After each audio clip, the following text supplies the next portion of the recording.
Can we talk about how many women tell me that the gym, fitness, and toning all feel way too confusing? Like everything that they read online contradicts itself, so fitness just feels overwhelming and eventually becomes something that they avoid altogether. And honestly, I get why. When I first started going to the gym, I constantly felt like everyone else got a manual that I somehow missed. Like I was doing the exact same things, but my body was just not responding the way that I thought it should. If you relate to that in any way, and that's where you're at right now, just hear me out. You're not bad at fitness. The problem is that most women were taught fitness through a lens that was never really designed to help them build a strong, confident body. We grew up with unrealistic beauty standards that we could never naturally live up to, where smaller was always better, and the belief that the only way we could feel good in our skin was to burn as many calories as possible through cardio and eating less and less food. So instead of learning how our bodies actually change, we learned how to punish them. We layered stress on top of stress and started to accept that this is just how it is.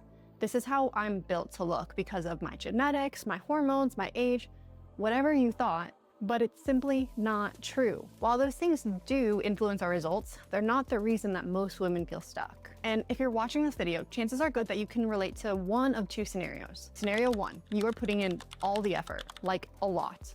But it's not with the plan. You're doing a little bit of everything, maybe going to some classes, maybe following other people's splits or workouts routine, maybe lots of cardio. Then you throw in some dieting, maybe trying to eat healthy. But the problem is that none of this random effort teaches your body how to change shape. Or maybe you're closer to this scenario. You're doing basically nothing because you're overwhelmed and you're just unsure where to start. If you relate to either of those, I'm gonna simplify it right here and now for you. Your body changes to specific signals repeated consistently over time.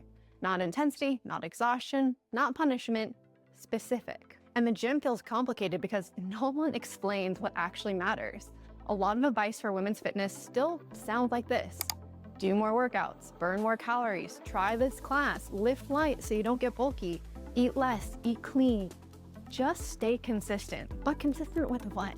When you try and follow all of that at once, the gym stops feeling empowering and it starts feeling stressful. Like a place where you go as punishment to burn off all of your mistakes. You end up doing cardio to earn treats, guessing if this workout was better than the last one. If your goal is to look toned, the signal that your body needs is not to do more.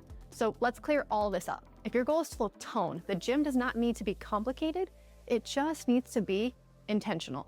Toning is not a specific work style. It's not about sweating more, it's not about burning yourself out, and it's definitely not about supplements or skinny teas or anything like that. A toned look comes from building muscle underneath that layer of body fat that you already have. Muscle is what creates shape. It's what makes your arms look lean, your legs look firm, those glutes look nice and full. Muscle is what gives you that I work out look. And muscle responds to a few things. Lifting weights that are challenging enough, repeating movements long enough to actually improve at them, eating enough to support recovery and growth, and giving your body time to adapt. That's it. Once you understand all of that, the gym stops feeling complicated and it starts feeling logical. So let's simplify this into a few pillars that actually matter. If your goal is to look toned, these are your priorities. Number one, you need structured strength training, not random workouts, not constantly changing programs or plans. You need a plan that you repeat and progress. Doing new workouts every week can feel productive, but it gives your body nothing to adapt to. This is my body composition when I was working out 2 times a day, and this is my body composition now when I work out just 4 times a week. Way less effort for much better results. So to do this, you need to pick a handful of movements, track them and repeat them week after week and focus on getting stronger over time.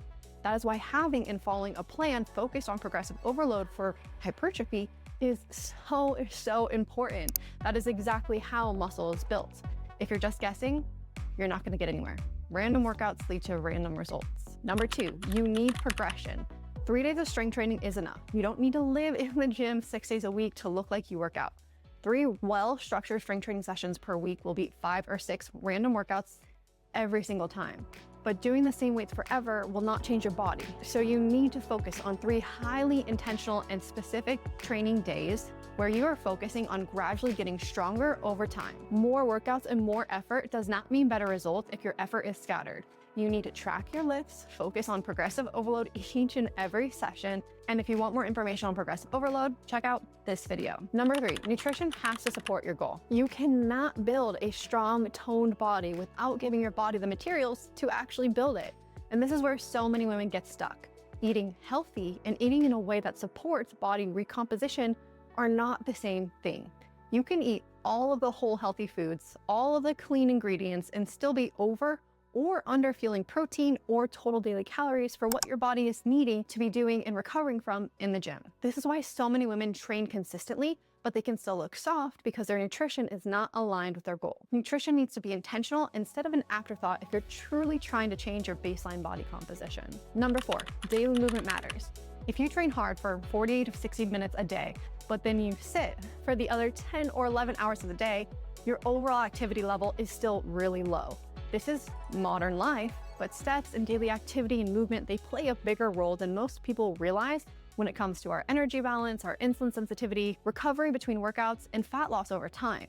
Most women are struggling because the rest of their day outside of their workouts are extremely sedentary. So instead of relying on tons and hours of draining cardio, think about reducing how long you are completely still. A really simple habit is to focus on checking your daily step count, not to chase a perfect number, but just to create awareness. Focus on things like walking more throughout your day, taking short breaks from sitting, standing up between meetings, getting outside for a quick walk when you can. All of that adds gentle movement and blood flow that supports the work you're already doing in the gym. When your body moves more consistently throughout the day, it tends to recover better, manage your energy better, and honestly just respond better to the training stimulus you're giving it. Think of steps as the background habit that helps everything else work better if we're trying to tone and feel lean and fit and confident and strong. And when strength training, nutrition, and daily movement, they're all aligned towards that same goal, the gym really stops feeling confusing. When you finally understand what actually changes your body composition, progress just starts to flow. You stop chasing exhaustion, you stop trying to earn food, you stop feeling like every workout has to count or be a massive sweat session. Instead, you focus on a few priorities and you let those compound over time for some really insane results. I'm very passionate on educating about what toning actually means because I came from that background of just feeling so lost and confused when I first started my fitness journey. So if you found this video helpful, be sure to subscribe so that we can keep getting all the fitness things related to help you not only look, but more importantly, feel your absolute best and most confident in the gym and out. I'd love to hear what was confusing for you in the gym when you first started. So go ahead and drop that as a comment below. And if you've got any questions, let me know.